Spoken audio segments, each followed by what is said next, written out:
Lymphocyte और chemotherapy पर ये मेरी दूसरी वीडियो है। इससे पहले वीडियो में मैंने आपको बताया था कि किस तरह से ऑन्कोलॉजिस्ट और हेमेटोलॉजिस्ट लिम्फोसाइट पर ज़्यादा तवज्जो नहीं दे सकते, जबकि सीबीसी के जो ऑटोमेटेड एनालाइजर्स हैं उसमें दो इम्पॉर्टेंट पैरामीटर, जिसमें से एक एब्सोल्यूट लिम्फोसाइट काउंट जिसे एएलसी कहा जाता है और लिम्फोसाइट की परसेंटेज, ये कहीं हमारे लिए काफ़ी हेल्पफुल होती हैं कि हम डिटरमिन कर सकें कि आया जिस पेशेंट को कीमोथेरेपी दी जा रही है उसमें पेशेंट का progression free survival and overall survival कितना बेहतर साबित होगा।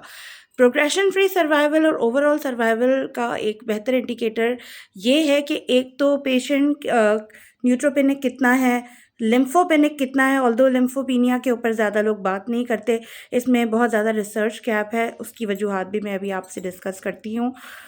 अगर हम ये डिटरमिन कर लें पहले 3 महीने कीमोथेरेपी के कि अगर पेशेंट का lymphopenia with the passage of time improve हो रहा है, तो उसका मतलब है कि वो पेशेंट कीमोथेरेपी को बेहतर तौर पे टॉलरेट कर सकता है और उसका प्रोग्रेशन फ्री सर्वाइवल और ओवरऑल सर्वाइवल उन पेशेंट से बेहतर हो सकता है जो कि लंबे अरसे तक लिम्फोपेनिक रहते हैं।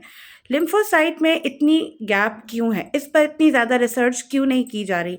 ऑल्दो अब भी वेस्ट अब लिम्फोसाइट की अहमियत पे काम कर रहा है, जिसमें अब CAR T cell therapy introduce हो रहे हैं, जो अनफॉर्चुनेटली पाकिस्तान में अभी तक सिर्फ ट्रायल बेसिस पर हैं और अभी भी सिर्फ 1 से 2 सेंटर्स में हैं। लिम्फोसाइट का उससे बेहतर किरदार ये हो सकता है कि अगर क्योंकि इस न्यूट्रोपीनिया की तरह हमारे पास यहाँ पर कोई ग्रोथ फैक्टर मौजूद नहीं है जिसे एकदम से लगाने से हम लिम्फोसाइट की परसेंटेज ऊपर कर दें। ये ज़्यादातर ड्रास्टिकली चेंज कीमोथेरेपी के बाद दूसरे सेल लाइन ज़्यादा शो करते हैं, इसलिए क्लिनिशियन और ऑन्कोलॉजिस्ट का उन पर ज़्यादा ध्यान रहता है बनिस्बत लिम्फोसाइट के। इसके अलावा न्यूट्रोफिल्स और जो ब्लड ट्रांसफ्यूजन के बाद हीमोग्लोबिन, प्लेटलेट ट्रांसफ्यूजन के बाद प्लेटलेट, इवन स्टेरॉइड के बाद भी प्लेटलेट जितना जल्दी रिस्पॉन्स शो करते हैं, लिम्फोसाइट्स उतना जल्दी रिस्पॉन्स शो नहीं करते। लिम्फोसाइट्स को बाज़ औक़ात नॉर्मलाइज होने में कुछ महीने और बहुत ही कॉम्प्लिकेटेड केसेस में सालों भी लग सकते हैं। ये वजह है कि शायद लिम्फोसाइट को अब तक वो मकाम और दर्जा हासिल नहीं हुआ जिसका वो हकदार है।